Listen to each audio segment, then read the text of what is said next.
So you haven't done one of these either, so Yeah. all right, you got it. First one was RUDIS. All right, Jay, how do you define success for yourself, and when you were competing and as a coach?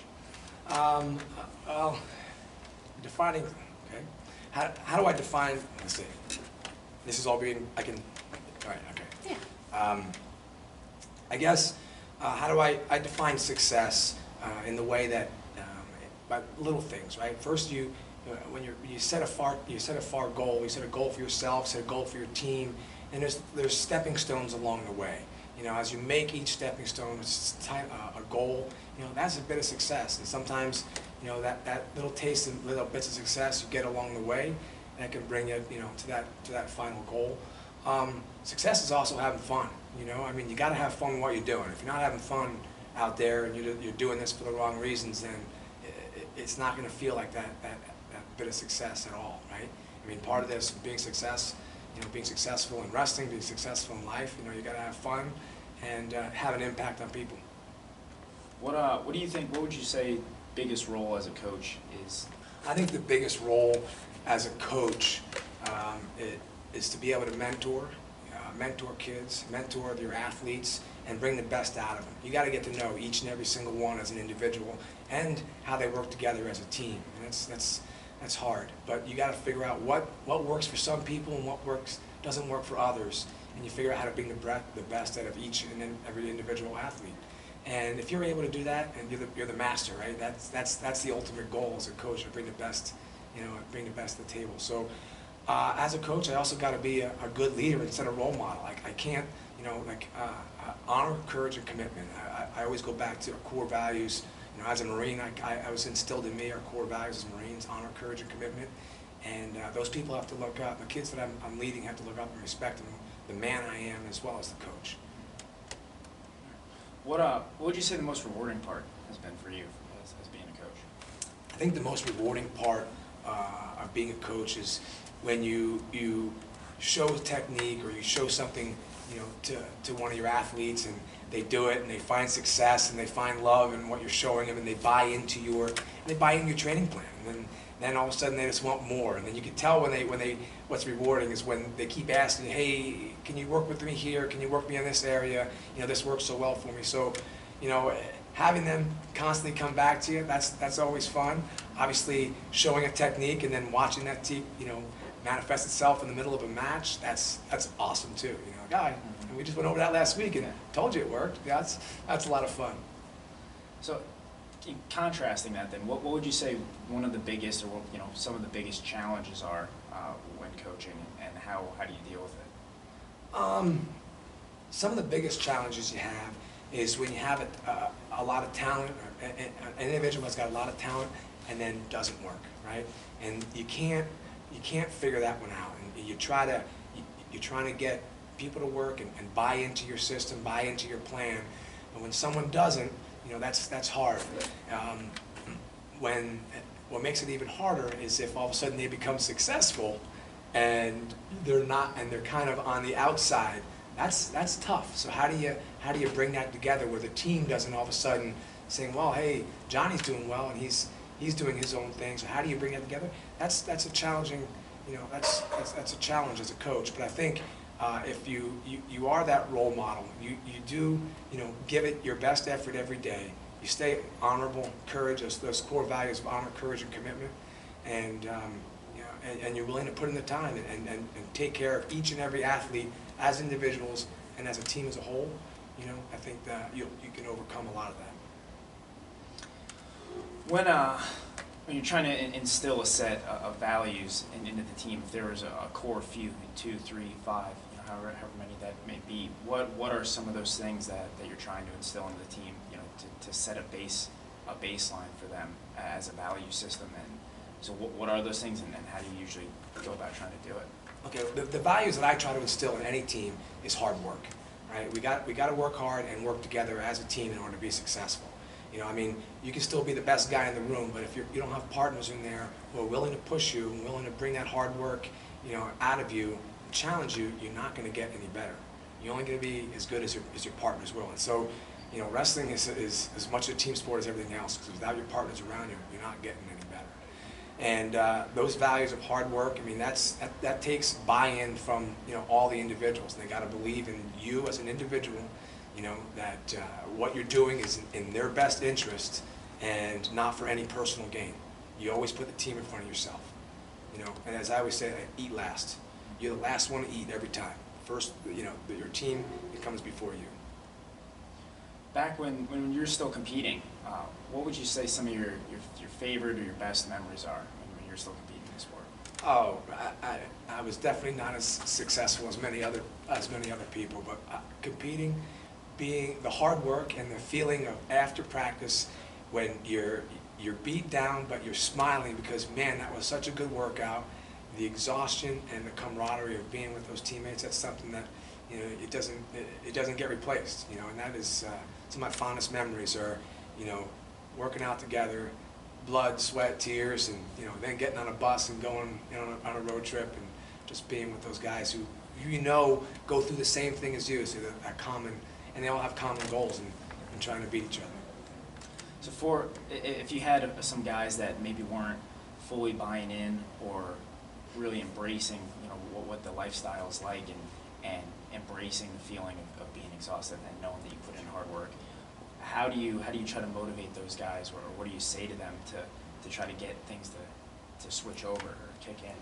So if I had someone on the team that wasn't buying in and didn't give it their best effort, then that's a challenge, right? So it depends on you hope the team will itself take care of itself in that way, and push that kid along. I mean, I find it, I must have to find out what's behind every single athlete. I got to know them all as individuals and as a group, and getting in what motivates that kid, talking to him, figuring out how, what makes him tick. Sometimes, hopefully that works, and most of the time it does. But when it doesn't, then you count on those people who are surrounding him to bring the best out of him. And if that doesn't work, well then, he'll kind of go to the wayside at the end. Who would you say your biggest role models were in the sport, or people you looked up to, and so who were they, and how did they influence you, or what was the impact they had on you? I guess there were three. The people who influenced me the most in the sport, I guess at first I'm going to say my father. He was a wrestling coach in high school, and the coach of the year in the state of New Jersey, and he did everything right, and he led his people, honor, courage, and commitment. He did a great job. So first of all, I think my father, who got me into the sport, that was one. Two, Steve Frazier, the way he influenced me with he was the national team coach, and I got to wrestle for him for a while with the U.S. team, and he had some great influences. And it wasn't as much as his technique, but it's just grit, attitude that he instilled. Like, we don't lose, and this just, I'm gonna break my opponent. His infamous grind match that he always run on us. Can you wrestle for 2 hours straight?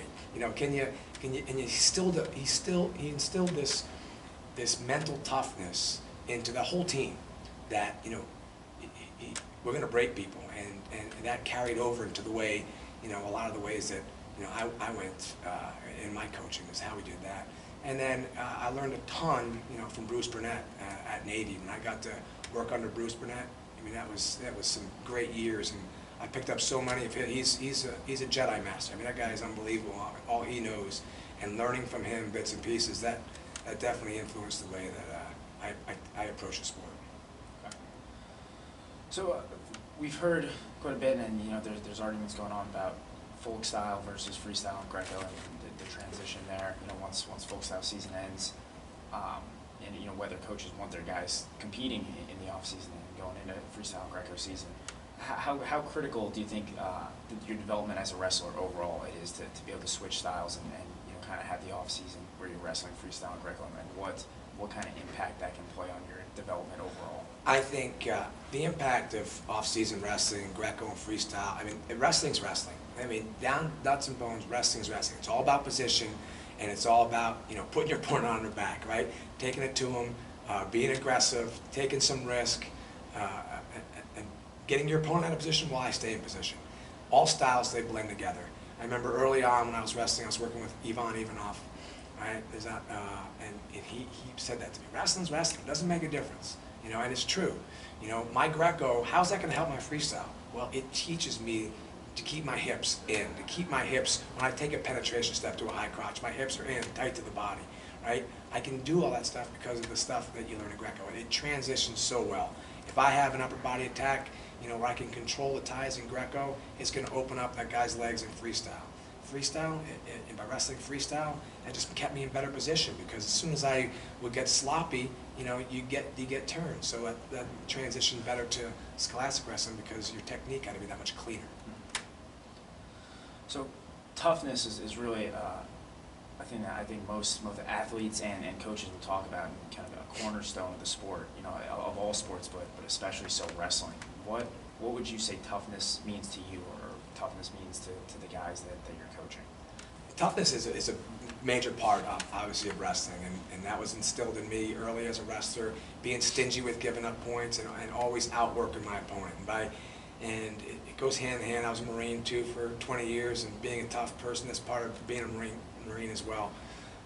It does mean a lot in terms of it gives you that mental edge, right? I know I'm outworking somebody else. I get tougher than somebody else because I'm outworking them.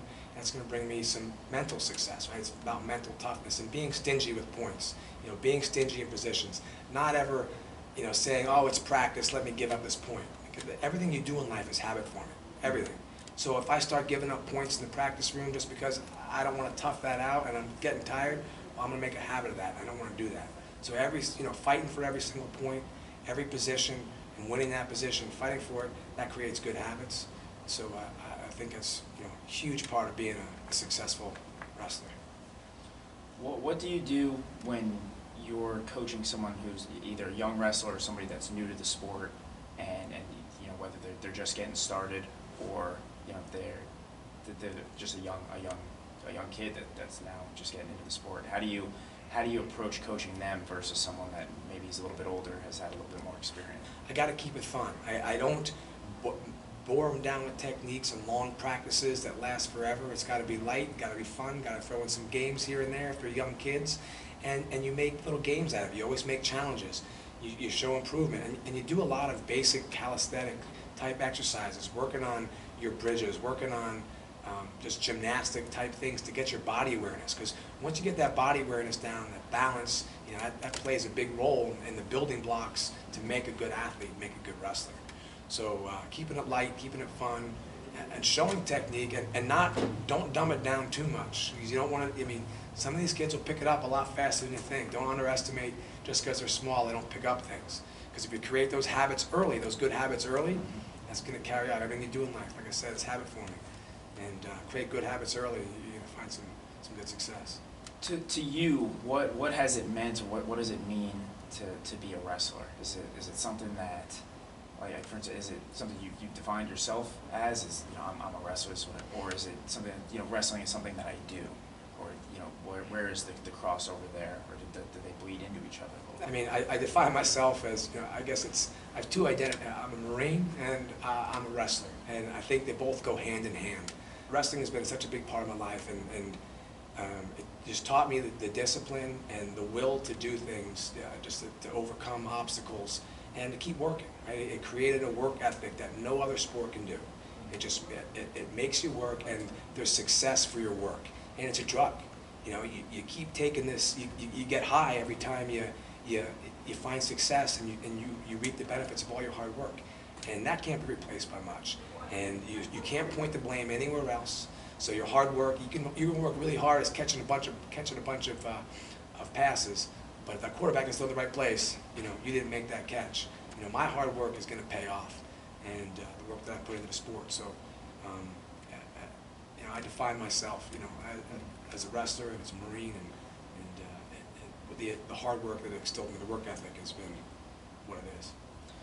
When you were training and competing outside of the normal, you know, strength and conditioning training that you're doing outside of practice, was there anything else that you did in addition to that maybe, you know, you were looking to get that extra 1%, or what were the things that maybe you were doing that other people weren't, or that you know, thought played a pivotal role in your success? The things that played a role in my success, was definitely, you know, outside of the wrestling room and you know, the workout, the extra lifts, you know, the runs. I think it's just, I always played mental games with myself, whether it would be pushing myself, pushing the envelope mentally to overcome something as simple as, okay, how far can I carry this bag before I have to put it down? I'm going to make it to that point down the road. I'm going to make it, hey, I'm not going to put it down. So you just keep challenging yourself, and then you get comfortable being uncomfortable. So that's my job. I'm going to try to get comfortable being uncomfortable. And once I start to do that, you know, that translates into success.